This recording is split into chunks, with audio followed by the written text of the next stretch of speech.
What's good, y'all? It's C. Will, and this is the Passive Income Network. On this podcast, we talk about investing in assets that produce passive income.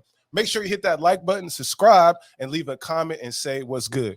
On this episode, we have a special podcast feature, and since we like to invest in assets, we treat our body and our mind as an asset. So we're going to have a podcast panel about food, health, and blockchains. So first, we're going to start off bringing Alistair on the show, and then Sammy and Bilal. What's good? Hi, Sewell. How's it Hi, going? my friend. Hi.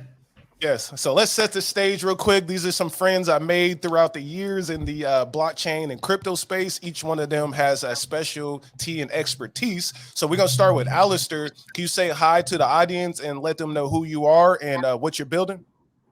Sure. So thanks, Will. My name's Alistair, and I run a nutrition app called Hatcher, which is about finding nutritional balance in the foods that you eat every day. Had a great time this year releasing an NFT series to get membership into that app and to get membership into those services. And really excited to meet yourself again and the other guests today as we go through our panel. Most definitely. All right, Sammy, I'll pass that to you. What's up, everyone? My name's Sammy. I'm the director of BlockFit, a decentralized application. It's the first and only decentralized fitness application ran on the blockchain, and we're running it on the XDC network. Okay, cool. Bilal, over to you, man. Tell them about yourself and fame. Yeah, I've been deeply involved in the Algorand ecosystem, and I founded my own project called Fame, which is basically a social app for farmers and food in general. So all the participants, and trying to bring financial inclusion to ensure food security. Excellent. I love it. I love it. So for the audience again, can you tell everyone where y'all located in the world? I'm over here in the West Coast. We like West Coast of the United States, excuse me. And then can you let them know where y'all at? And then the next thing, after you let them know who you are, can you explain to the audience what you think or what you would call blockchain? So yeah, we'll start again with Alistair, and I'm gonna rotate, but we'll switch it up. Oh man, you so put where me on you the spot at every blockchain? time. Yeah, I can answer where I live pretty easily. So I'm in London. Hatcher's based in London. You managed to catch some sun today, so that's all good. But yeah, in terms of what blockchain is, I mean, you could get all the technical answers about proof of ownership of various digital assets and all of that kind of stuff. But fundamentally, it's a way of, I think, storing information in a communal way. Like if you look at how Facebook and Twitter, in the news, of course, store data, it's all behind closed doors. It's all locked away. And there are so many use cases, particularly around social and community membership, where it pays to have that information or some of that information publicly available. And I think that's one of the sort of under-leveraged strengths of blockchain, which is just the fact that there is a back-end system waiting for anyone to develop anything on, and it's all interoperable. So we'll come on to what some of that means in terms of what that means for a product like Capture. But for me, that's one of the great things that I think goes overlooked about blockchains. Most definitely. Let's skip over Sammy and go to Bilal, and I'll come back to Sammy. Yeah, I totally agree. Thank you, Alistair, for a great definition. I totally agree with you. And there is also an aspect of philosophical in terms of not depending on governments and, as you said, organizations. The fact that we have a layer of truth that is global, that no one can play with, no one can block. And I think that's the powerful thing, especially when countries where you don't even have IDs. Accessible for the people, banking services, financial services, even cards. Like identity itself is kind of broken in many countries. So having this layer of truth that we can all build on top to provide services to people, I think that's very powerful. So it's to me it's just a truth machine that we can all build on, and we can all have this layer that is global for all humans. Most definitely. I love that as well. Sammy, you want to add to that? Yeah, awesome. Yeah, my name's Sammy. I'm out here in Scandinavia. I'm in a place called Aarhus City in Denmark, which is on the West Coast as well, but it's not West Coast like you are, you will. But yeah, when I think of blockchain, I just think of decentralized nature and being able to create many different applications and be able to connect with people all around the world. And with these decentralized apps and these DAOs, there's just endless possibilities. And that goes into moving away from this legacy system that we have, moving into more of a quantum financial system. Most definitely. I agree with all of that. You know, a digital ledger system, to get a little technical, I always see it as a bank account, just counts what goes in, what goes out. But as everyone's saying, it's public, it's transparent. And I wish my government would do that as well. That's a whole nother conversation. All right, so let's dive into the nitty gritty of this. Let's talk about some of these projects. Can we start with Bilal over here again? Since I talked to you most recently, we talked about what you're building and kind of what you're doing in Kenya a little bit, in Nigeria. Can you kind of update the audience more, and also our other two guests, of what you're doing with the Fame app? Yeah, it just started. I just discovered, like, I get to know a farmer, Kingsley in Nigeria, trying to find a solution for farmers, and we have been building this app by iterating again and again for 2 years, having conversations with farmers. What do they need? They need an app, a social app where they can reconnect and give visibility to the prices, the real market prices, to reconnect with consumers, to remove the middlemen, and to have different type of services that they really need, especially the payment, the access to the dollar. Because as you know, like, Nigeria has a, maybe, I don't know if you know, but it's like 16, 18% inflation. So it means, like, over 20 years, they lost all their purchasing power. What they could have done with 1,000 naira 20 years ago, now they can't even buy an egg or something. Like, I was there, and the egg cost 1,000 naira. And I asked the guy, what could you do in 2000 with 1,000 naira? He said, I could live 1 month with 1,000 naira as a student. So this is the Crazy. catastrophe. Yeah. So now having access to the dollar, so the app is live. The Fame app is live on Android. We're working now for iPhones, launching it this month. The idea is to get financial freedom and inclusion to the people around the world, especially the farmer, because I believe the farmer is the center of economic growth. Like, humans are farmers, that's the number one job in the world.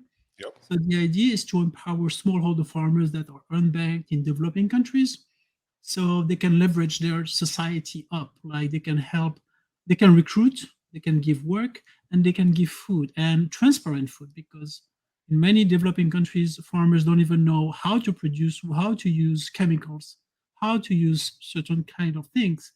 And that can be super dangerous for the people. So many people get poisoned because there's a lack of education around agriculture. And so, yeah, it's this idea of focusing on the farmer, because he's central for the future of developing countries. And blockchain is very helpful because it can bring financial services where places where there is no banks, no ATM, no one to give you cash, and you get cash only from the road by stopping cars selling food to get cash to your village in some very remote areas. So the idea is to use these phones that are spreading around Africa. The growth is incredible. The adoption number are crazy.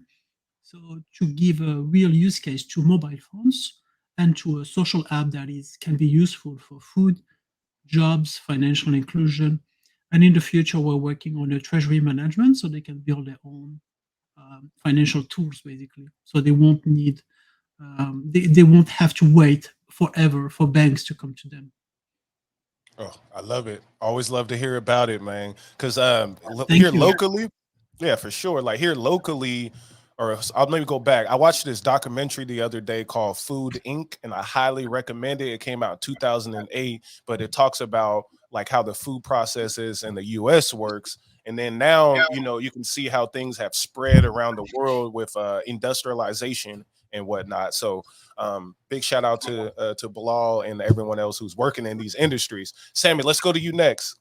And can you also give me a little background about your fighting as well? Because I think that's very important for health and fitness. Bilal, Oh, awesome work, man. This humanitarian projects that you're doing there, like making a big change. So yeah, salute to you. Thank you Um, so much. yeah, so you're welcome, man. So I've been in the personal training business of health and fitness for about 15 years.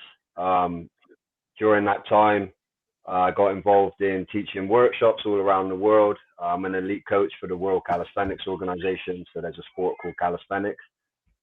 Also, during that time, I started training jiu-jitsu, which I have a brown belt in Brazilian jiu-jitsu, and started training MMA as well. Had a few amateur MMA fights, sort of transitioned from all of that until we eventually got to today, where through the help of a good buddy of mine, we decided that we wanted to help make a change in the world. And the way that everything's moving, we essentially wanted to come up with a way that we could incentivize people to work out by paying them in XDC. So the decentralized app that we have is called BlockFit, and how it works is basically a user goes through a 60-day challenge. At the end of the 60-day challenge, depending on how much they worked out, they'll be rewarded with an NFT, which it counts as a proof of integrity NFT. And then they'll be issued a health token. So the health token that's issued cannot be bought, it can only be earned. And the good thing about it is we have a partnership with a company called Comtech Gold, who tokenize all the gold on the XDC network, meaning that there's a liquidity function behind the token itself. And on top of that, in the future, it can all, once 20% of the tokens are circulated, people can swap their health token on the group DEX for Comtech. So it almost acts like a pension. And the great thing that we've done in our ecosystem, because it's all based on smart contracts, an individual has to be able to hit a certain calorific effort. So they have to be able to burn a certain amount of calories, and they have to get their heart rate up to a certain amount of their maximum capacity. It's linked to the heart rate monitor or smartwatch, and that's of course linked to the smart contracts, meaning that they can't cheat it at all. So the smart contract will know if the individuals hit their workout for the day and if it's been completed or not. So during that time, over the 60 days, if someone doesn't complete the workout, then it's forfeited the money and it's recycled back in. So the great thing that we've done as well with Elite is we've created something called Block Fund, which is the first and only donations mechanism on the blockchain where people can donate to charities and they'll receive like an NFT, like proof of donations, which they can use, because a lot of the time people donate to charities and they don't know where the money goes. So it's linked to that. So when people don't complete their workout, a certain percentage goes into the Block Fund app, which is then released to charities helping foster kids or building calisthenics parks around the world. So we can get people to be a little bit more fitter. And then another portion of it is distributed into buying carbon credits, which we're going to have on the group DEX, where essentially in the future, as long as people continue to work out, they're always going to find a way to offset their carbon, because the world that we're moving into now, it seems like there's going to be a universal basic income, social credit score, and everything like that. So what we've created is a decentralized universal basic income, where we're saying to people, look, you can pay your light bill, you can pay your electricity, you can put gasoline in your car if you just work out. So that's the incentive, is what we're giving out to the world with that. amazing. Thank you, Sammy. I didn't know if you were still talking. My screen glitched or something, but thank you for that. You know, it makes me like, again, it's like creating an economy around health. Another dope thing. I love to exercise, so definitely I challenge y'all to get on the 60-day challenge. All right, Alistair, let's go to you and let's talk about your application. Yeah, so it's going to be quite hard to follow those two acts. So yeah, I think, I mean, I just comment a little bit quickly on Hapture. So Hapture is something that I set up over the first COVID lockdown. It's been an app that I've been running for a few years now. And the purpose of it as a traditional Web 2 app, and we'll come on to, I'm sure, what those boundaries mean and what those categorizations mean. But it's basically an app where you put in the foods that you're going to eat today. There's a friendly coach in there, someone like Sammy, giving you sort of guidance on calorific goals that you want to hit, energy and nutrient goals that you want to hit. You put in the foods that you were going to eat anyway. So it might be a chocolate bar, it might be a pint if you're so inclined, and you put in all the foods that you're going to eat in one day. You hit a big button that says balance, and a piece of AI changes the amounts of all the food to get as close to that target calorific content and nutrient content as possible. So completely isolated from blockchain as an original project. But one of the things that I'll be honest, I find really difficult, right? Anyone who sets up an app, anyone that sets up a project, other members on the call, and I'm sure other people that watch this podcast with you as well, will, that like getting people to feel a sense of ownership in your app is really, really difficult. There's like hundreds of thousands of apps. So many of them are in the health and fitness space, particularly around food and nutrition. If you look at any other nutrition app, you've got the same problem of logging food, and that just takes hours. Like, you just want to eat that sandwich when it's in front of you at lunchtime. You don't want to have to log it. And so you really need to buy people in. And whilst this is a little bit of a peek behind the curtains, behind the scenes, like, break it down. That's what blockchain is, and Algorand particularly, this NFT series has allowed Hapture to do, is it's allowed us to build a community around it that feels invested. And I don't mean invested in a financial sense. I feel invested like they're part of the community. Like, we've got I'll put it this way. Our best feedback about the app comes from our NFT owners. And it also allows us to do something different, which is that as an alternative to in-app purchases, we're not giving so much capital away or so much revenue away, to Apple and Google. And similarly, our consumers are getting a fantastic experience where they have the sense of ownership, the sense of belonging in the community, but also they pay once and that's the end of it. I mean, how many businesses in the last however many years have become subscription only? And you miss DVDs, right? You miss being able to go to the shop and just buy DVDs and know you own that film. I think it's what I take real encouragement from this call around is that if you look at what Bilal is doing, that's the complete other end of the value chain. That is about the supply chain for food. Whereas this is the very other end of the spectrum on the demand side, and actually how you build a relationship with consumers of food products and how you engage them in digital experiences around their health and nutrition. And even just joining this call, there's a fantastic energy, because we feature coaches in the app. So Sammy, you're getting a call or a DM after this. There's no reason we couldn't accept payment for these NFTs in fame. And then you've suddenly got a point, right, where you, at least with that latter example, where you've joined the supply and the demand side of that spectrum together. And so this is the real power of blockchain, right? We were talking about interoperability earlier. You get to a point where it's like you can just get on a call like this, or go down to a bar, or go down to a startup event in London, meet someone, and you're working on the same technology backbone. And that just cannot happen with technologies other than this. So just a little bit about what I've been doing with Hapture and where I'd love to take it in the future if the folk on the call wanted. But there's silly ideas, hey. Oh, amazing. Yeah, because I'm like, okay, we start with Hapture, get some education for our mind, and get our food plan together, catch me out in Kenya, picking up some food with Bilal, and then I'm going to go exercise with Sammy in Denmark. It sounds like amazing. Yeah. I think that's the area of composability, like how every dApp and every application can work together to create this healthy and sustainable environment for the future generations. And I think it's great. I first time I hear about your product, and I'm so excited to learn more about it. I knew Johnny, so I knew the product, Sammy, because I talked with Johnny many times about it.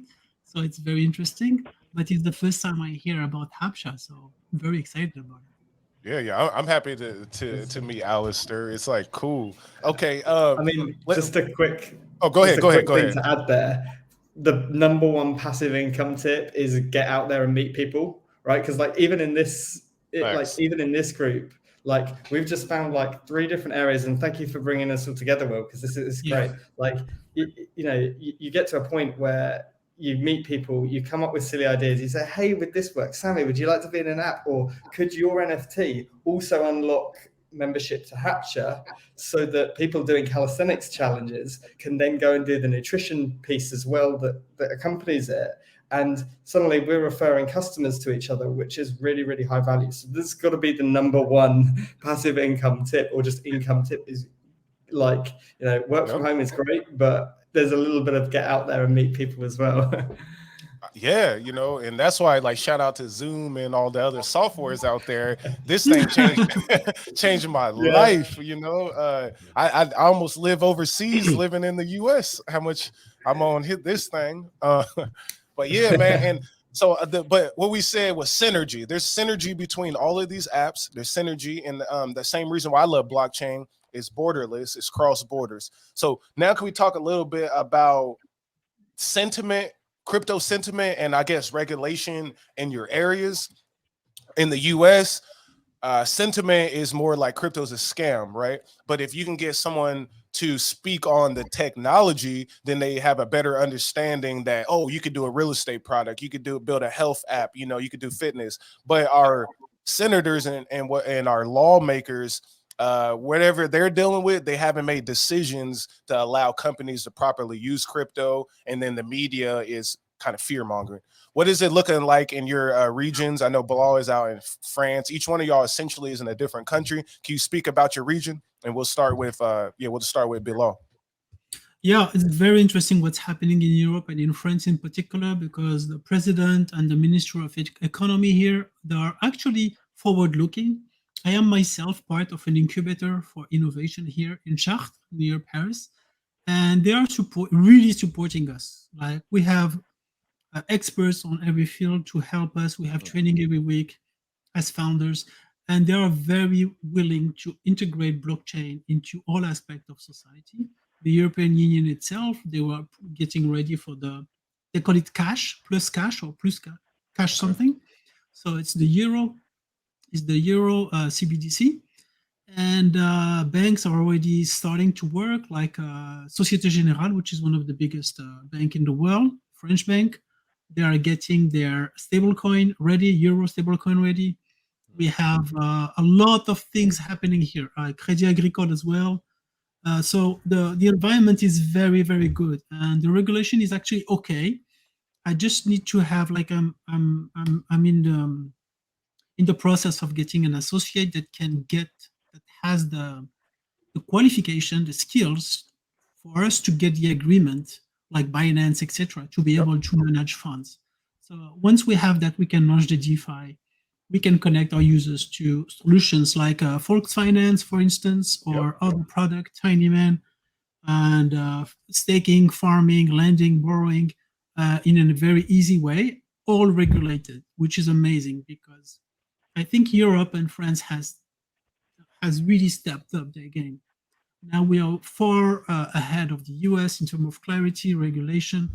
So actually, I thought at the beginning, when I launched Fame, I wanted to go to other jurisdictions to be able to build for the users. But now I'm very comfortable here, and I think it's actually the best environment for me. Excellent. Okay. So even I remember, excuse me, before you mentioned Portugal, what's the big difference there, you thinking? Oh, the taxes. Like Portugal wasn't about the regulation; it was more for the taxes, because taxes in France are high, but the support is high as well. For instance, if you can raise a certain amount, the BPI, the French branch for investment for the government called BPI, they match your investment. So, wow, it's huge. It's huge. So you don't have that in other countries in the world. So the support for innovation technology in France is actually very, very strong. And it's just the taxes that are kind of a pain. But it's always good to be in France for me, because in the food industry, France is a model. You have the best experts here. You have the whole organization is here. And if you want to export a food model, France is the best laboratory for new experimentation around healthy food, etc. So I I, finally stay here. I could testify to that. My experience there was amazing. So, yeah. All right, Sammy, I'm gonna kick it to you. Well, good man. So, of course, you might have heard about MiCA, which is markets in crypto assets. So that's what's sort of being passed in the EU. I know that they're looking to make that sort of go live in 2024 of next year.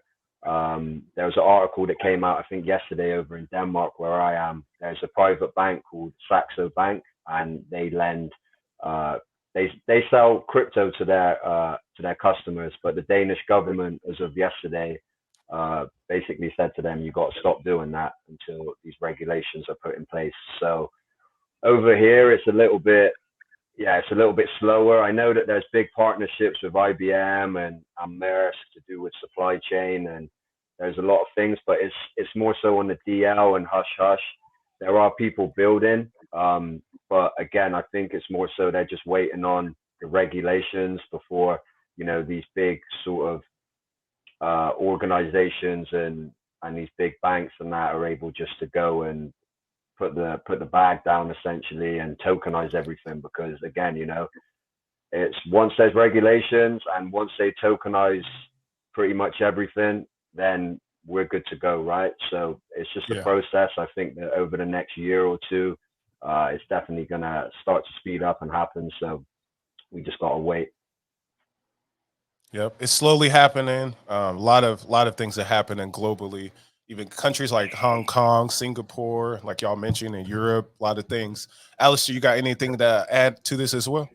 Yeah, just a few things. I mean, you can talk all day about regulation, but it is somewhat speculative, right? Like you can go online and you can read, hundreds of weird articles about the Federal Reserve going to MIT and allegedly meeting with, founders of Algorand and all of that kind of stuff. Like Yes. you can look at articles here about how Rishi Sunak, our prime minister, is really pro crypto, and there's always a rumor about Bitcoin. Just as a name is great. Bitcoin. There's always rumors about this, but I think the really important thing to know is regulation, at least in Europe, regulation exists to protect consumers. So let's focus on the consumer side of regulation. And what it ultimately means is this: every time you buy a phone from Apple, you trust that Apple has made that product in a way that is legal, and also use of that product in any way won't mean that you are held personally liable for anything. So if I find a glitch in the Contacts app and I end up DDoSing Apple, it's their fault because they put the software on my phone with that glitch, right? Unless I go out of my way to commit a cyber attack, it's not down to me. And that's fundamentally the piece around regulation from the consumer perspective here is you want to trust that when you use crypto, or when you use Fame, or when you use Hatcher, or when you do the 60-day challenge, that there is nothing that you can do with that product, unintentionally, that will mean that you're held personally liable for something. Now, with crypto, it actually at the moment it's quite hard to do something that's illegal with it. You would have to go out of your way to do that. So the question is what's consumer trust in this tool? Because it's probably not the perception of the tool at the moment. The perception is you start using crypto and you're going to get scammed, or you're going to do something and break something. And I think that's more what regulation should be doing, which is giving consumers the confidence to use these tools. It should be about giving, boardroom directors that don't know, their Ethereums from their Bitcoins. It should be giving them confidence to say, yes, I can build a business around this and I can do it faster than any other architecture available to me. And for me, that's what's exciting about regulation. The stuff about central bank digital currencies, I mean, there's so many rumors, you can't build a business around that. No, I hear you on that. We just need regulation overall, and thank you guys all for that there. I want to see the U.S. get on board as well. We know as a big player in the global market, especially with technology, we would need the U.S. to just basically get on board if we want to continue to move this forward, which I think is going to move forward anyway. Clearly here, all of y'all are not in the U.S. and you guys are all working in blockchain and doing what you're supposed to do. So that means it's happening somewhere. So that's always a good sign. Makes me think of XRP, right? When XRP had the court case with the SEC, but now luckily, all of us that supports a blockchain has a court case with the SEC. So that's very interesting, but it still moves on. Let's get back to the applications, right? Can we talk about two things? Start with this one. What's some can you any companies or organizations that you would like to work with inside of your protocol or your product that you're building? Sorry, my phone was ringing. Let's start with Alistair. We'll go back to you then. Is there any organizations, governments, companies, some grander vision of people you would like to work with to help spread your application and the information? Yeah, so I mean, for us, the biggest challenge is always users entering data into the product. Like I've said it already on the call, but when you get home from work and you're making dinner, you just want to eat food. There's an old joke, right? I'm on a seafood diet. I see food and I eat it. It's, you don't sit down and log everything first. It's like for me, that's been one of the biggest challenges with designing the app is how do you reduce the friction on that part of the user journey? And actually one of the biggest collaborations here is how do you partner with suppliers of food products? So restaurants, stores, CPG companies to build out effectively great digital nutrition infrastructure. So we've done a couple of things already. So as part of the Hapture app, we've introduced a way of encrypting nutrition information products into really, really short strings of text. We can put them in QR codes, RFID tags. We could even share them on a blockchain. Like they are short enough to put in the notes field of a transaction, right? And we've got an algorithm that can decrypt that and turn it into nutrition information for almost 200 micronutrients and allergens for food products. And so you can use that to transfer data about nutrition in products really, really efficiently.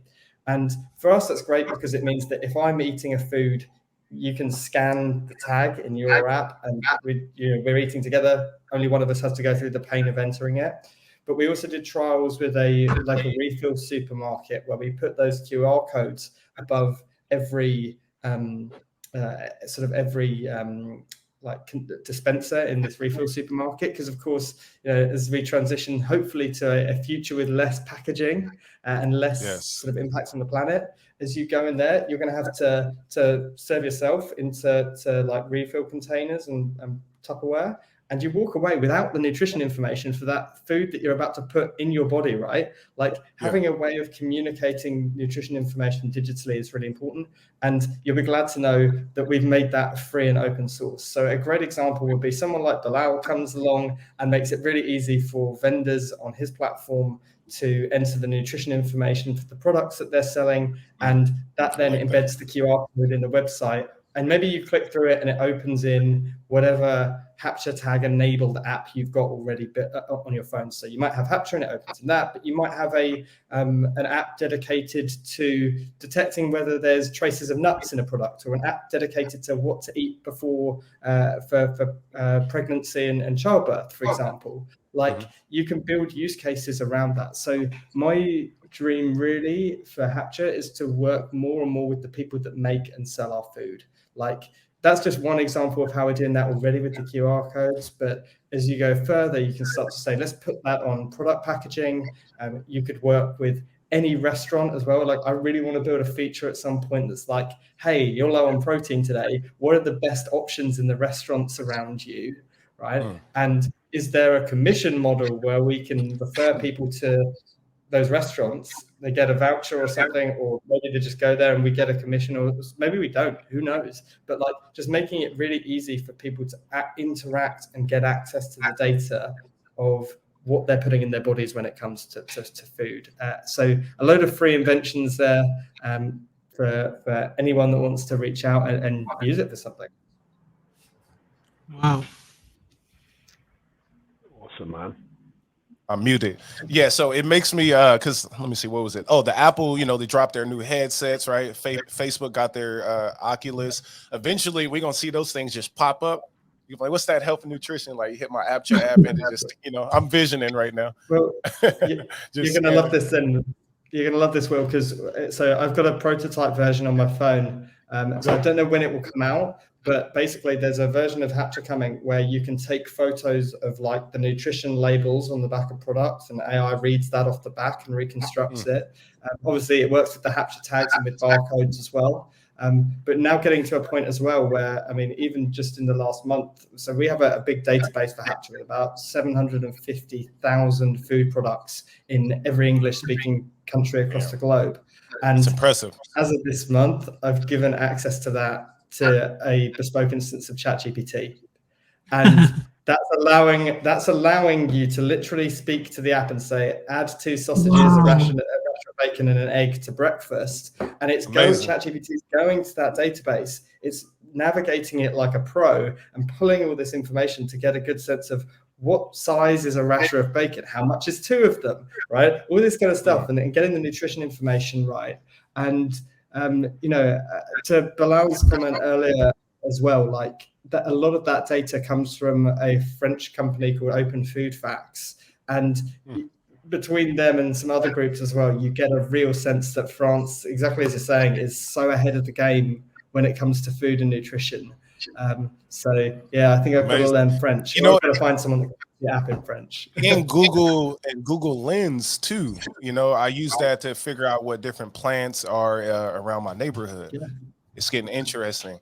Okay, Sammy, let's kick this over to you. Some platforms or companies, organizations that you would love to work with Elite Web3 to help scale up the platform. Of course, man. Like Alistair was saying, like data is super important. So like with the application itself, if you can see an individual is working out quite frequently, then they should be able to get cheaper health insurance, so say, because they don't have any underlying health issues. So the data, looking to work with insurance companies, also looking to work with companies that make sort of smart wearables like smartwatches or heart rate monitors, because of course we've got the smart contracts integrated into the app itself. We want to work with schools to try and get this in schools, getting people moving, of course. Non-profits in the sense of being able to build these calisthenics parks around the world where people can scan the QR code on a piece of equipment, which will take them into the app itself where they can learn more about movement. So, and a big one, we want to work with companies that have a lot of employees, because again, through the green bonds that we have on the group platform, we're able to tokenize the carbon, meaning that as long as people continue to work out like individuals, then they're always going to find a way to offset their carbon. So if a company has, say, like thousands of employees and we can get them using the application, then it's a way for that company to offset the carbon. Yeah, that sounds dope. Sorry, Sam, you still talking? Awesome, man. That's it. Oh, sorry. Okay, cool. No, that sounds amazing.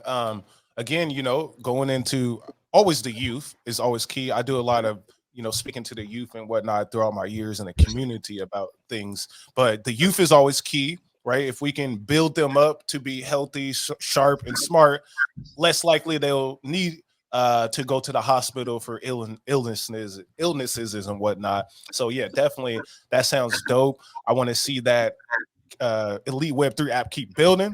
Can you speak a little bit on XDC real quick before I go to Bilal? What attracts you to XDC network? Okay. Yeah, XDC is ISO compliant. So people that know about the ISO 20022 interledger protocol, which is like the data messaging, obviously Algorand's ISO compliant as well, which is really good. XDC is super fast, is super green. Again, takes like 1 or 2 seconds to send information, whether that be money or data, whatever it is. It's also, they're working on the UK at the moment. They're changing their laws from paper documents to digital documents, and they're basically tokenizing all the paper documents, and they're doing that on the XDC network.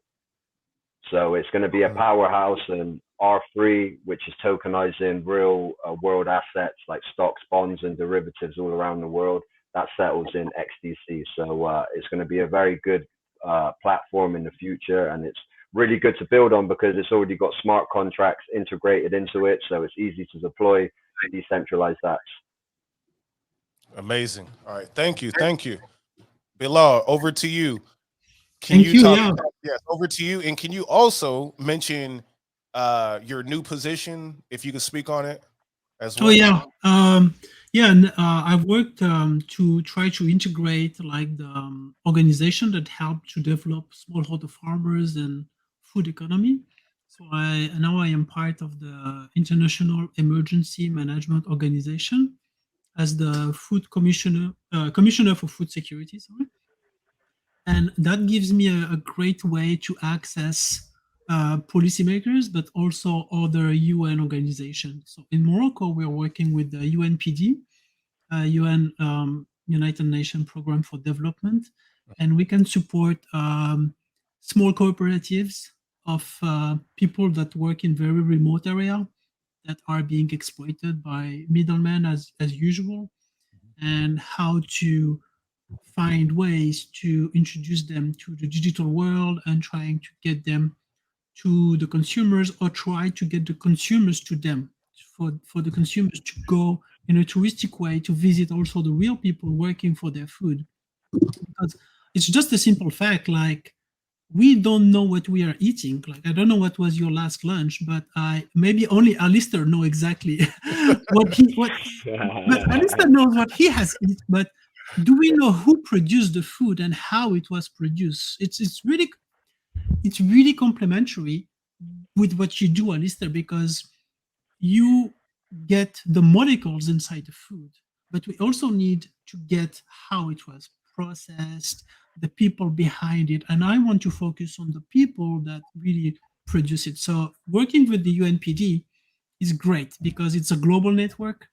I start with Morocco, and I will start with India as well, because they have a huge body of work there, so many studies. So, and there is a lot to learn because every region is very different. In Morocco, Nigeria, Kenya, Tanzania, Portugal, and now India, it's a lot of reading, but it's fascinating because those kind of organizations, they do all the work for us companies. You just need to look at their PDF and read the research, and then you really have a precise picture of what's going on in this particular village, which is amazing. Like I was talking with Bharat, Indian.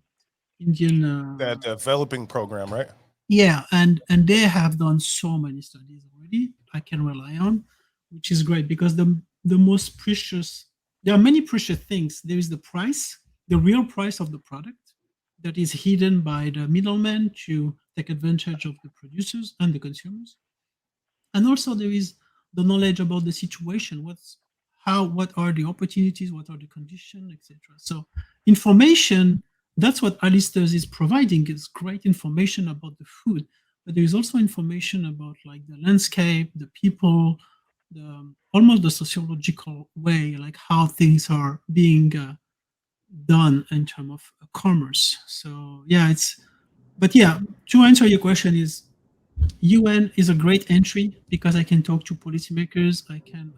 I had amazing meetings in Kenya with the assistant of the agriculture ministry, and some people that I couldn't access now I can, which is very helpful because we can try to scale as soon as we have the support of the local governments. And also another thing for me, like it's trying to get access to the food banks to reduce food waste, like to fight food waste by adding to the FAME map the food banks, so people know that some organizations are reducing food waste by working with supermarkets, and then food is cheaper or sometimes free in certain areas. So the FAME users can just check the map.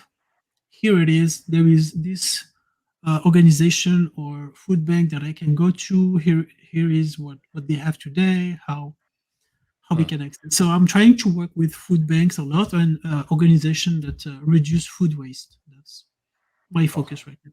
Okay, excellent. Follow-up Can I question ask as well. Oh, go ahead, Alistair. You go ahead. Yeah, I had a follow-up question for Bilal on that as well. So, I mean, in the QR code format I've mentioned, I've always wanted to include traceability data. So, again, another reason to message after this. Oh yeah. I think that the question I'd have is, it doesn't matter whether you're storing that information in a QR code, a blockchain. I mean, you could store the same information in an Excel spreadsheet, to be quite frank. It's a case of like garbage data in, garbage data out in whatever you store it in. So it'd be just a quick question. Sorry to steal the question opportunity, Will. No, you good. This is what we're here for. Yeah. How do you encourage people to put in the right information? How do you make sure that what's going onto the Fame app, and in some cases going onto the Algorand blockchain as well, is it's single source of truth, but it could also be single source of rubbish truth. Yeah. Like for Fame, I don't have it's too difficult to have a complete social app on the blockchain, and it's too expensive, even though Algorand is cheap. So the social app features are Web 2, they are not Web 3. So it's not completely decentralized. So every post is not on the blockchain. It's still a kind of Web 2 UI for many reasons, like for speed and etc. It's more convenient.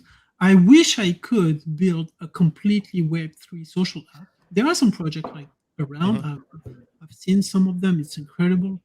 But for now, we are not in the stage where we can really provide that. So it's a hybrid solution where we can put some data. We use some blockchain for some data, but not for others.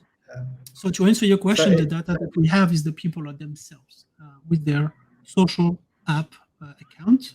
They post pictures, they post the price, but we have no plan yet, to answer you, to get the price and to use this data of the price. For now, the price is just to give some visibility, but we don't have a dashboard, we don't have a commodity dex. That's something that I would love to, but maybe in the future. Nice. But the dashboard would be key. Like just about the meeting I had about India, there is I forgot the city. I cannot pronounce the name of the city, but they have a dashboard where you have all the commodity prices of the region.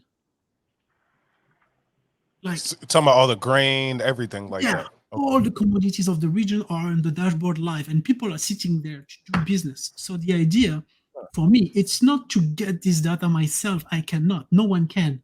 Even themselves, I don't even know how they could do that, because prices are volatile on every commodity. People are fighting for prices all the time.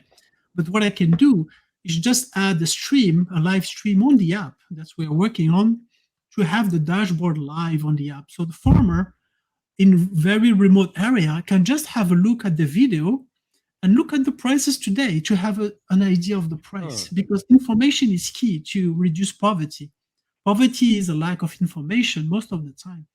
So when they get this information in their hand, they know where the opportunity is, and they don't overproduce a product that is not able to be sold in the future, ended up with stocks and like they just waste their time and energy and the resources. So to me, information is the real war, and information on prices is key. So if we can bring that in any way possible, Web 2, Web 1, or Web 0, we have to do that. So even if it's paper, even if I can just print a paper with the price of the commodities today, that would help a lot of people, because they just have no idea why everybody is producing avocado. Should I do that? They say it's a good market, but maybe not. Sure. A lot to think about. Yeah, definitely. And amazing. So let's slowly start to close this out here, and then we're gonna hit a few things here. Can I get some like closing thoughts or information on like what you have next? Like what is coming next? I know, Sammy, we'll start with you. You say you're potentially going out to the West Coast, California. So what would you be doing if you come out to California, and what y'all got planned? Awesome, man. So yeah, I'm going to be going to LA at the end of this month. On the 29th of July, it's the Venice Beach Games. Where Elite Web3 and BlockFit are sponsoring the Battle of the Bars, which is the World Calisthenics Organization, where there's two women competing against each other and two men competing against each other, and the winner goes to Dubai on an all expenses paid trip. So we're sponsoring that event. We've got a booth down there, so we're going to be networking with people, just speaking to them, letting them know what we're up to.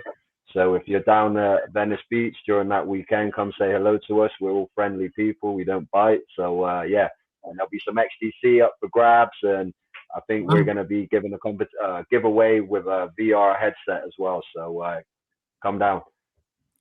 Excellent. Yeah, because Venice Beach is beautiful for one. So get your rollerblades and get your little scooters and stuff like that. So it's beautiful. And then two, you're going to see all these buff people. I watched some of their videos over there. These are the naturally strong people doing gymnastics, essentially, from my understanding. It's amazing. I love it. So let's head over to you, Alistair. What you got on the docket? And then also tell them folks where to find you. Yeah, so I think with Hapture, there's a few things coming up. So we are onboarding new nutritionists, dietitians, personal trainers onto the app. That's the real focus at the moment. We have a whole load of great nutrition plans in there for any goal, any lifestyle. And again, we get feedback from our community. We get feedback from people all the time. So if you go on the app and you find something, you can't find the right nutrition plan for you, just drop us a message and we'll make it happen. We'll find a nutritionist to go in the app there. So yeah, you can find us on iOS and of course Android as well. So just search for where is it there? You can search for Hapture on your app store. You can also go to hapture.com or hapture.com/account and sign up there as well. We've got a whole load of NFTs across NFT Factory and then AlgoX NFT as well. So that's another alternate route if you don't want to take out an in-app purchase kind of subscription. And of course, you can download it for free as well. In terms of what's coming up next, as well as those nutrition plans and new nutritionists, as I mentioned and teased a little bit earlier, there's some great generative AI features coming soon that are going to ease that ability to add in foods into your meals. So making that super quick so you can just get on with eating and finding balance in the foods that you love anyway. Excellent. Thank you, Alistair. Thank you. All right, Bilal, over to you, sir.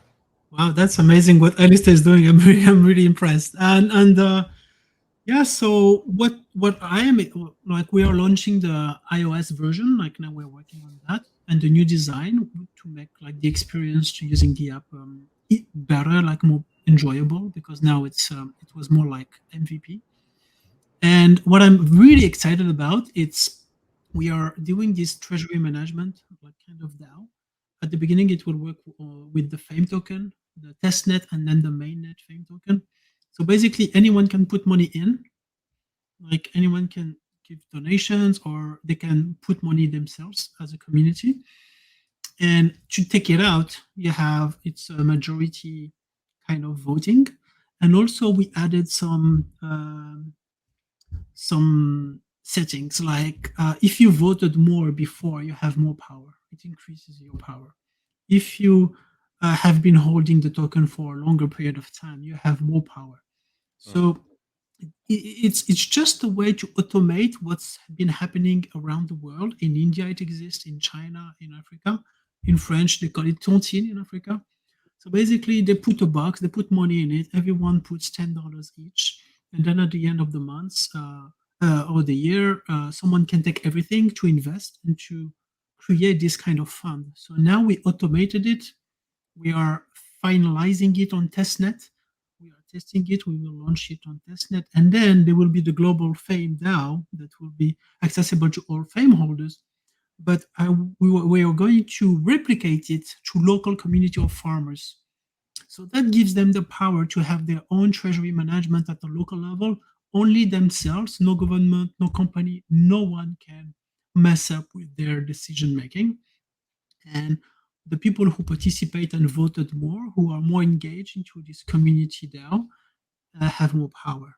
So it will empower to a certain limit, but it will empower the people from the ground who cannot access banking to have their own kind of micro banking that is local and that is just accessible from the app. So I'm super excited about this. I think this is where the revolution is, because we won't need banks as long as our local community put money into the treasury of the community, and we can spend it in a smart way by having a conversation for 1 week to release the funds and to invest in a truck, motorcycle, fences, herbicides, or inputs, or whatever, or even buying something. Hopefully, in the future, they can buy their own truck to be able to sell to the market themselves without selling to the resellers, because that's where the value is lost.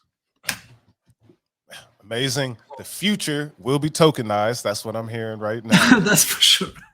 And we will have more cooperation. That's what I'm hearing.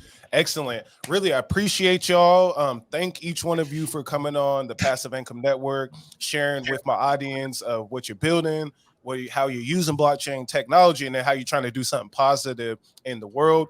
For me, this is what I have up next is more of this. I want to get y'all back one of these days, and I want to get, if you have more people that should come on and have these type of discussions, tap in with me. I'm always available, and I love doing this. So I appreciate y'all. It's all about education over here.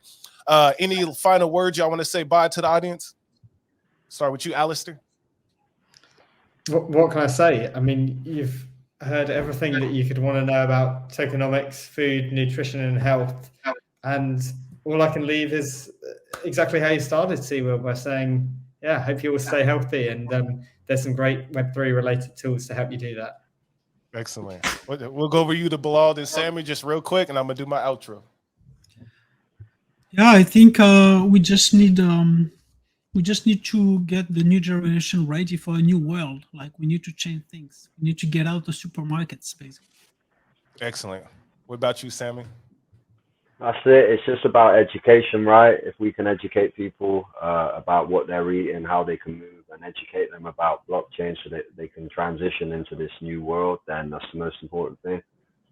Most definitely. Thank you. Thank you all. Stay behind for a moment. I'm going to move y'all off the stream for right now and then say goodbyes to the audience. Hey, y'all. So very powerful episode here. We had Alistair, Sammy, and Bilal talking about food, health, and blockchain. So make sure y'all hit that like button. You'll find all the links to their applications and their projects in the description. And then you'll also go follow them on social media so that you can stay up to date with the things that they are building and the changes they are aiming to make. Again, appreciate y'all. See you with the Passive Income Network. Until the next one, y'all. Gone.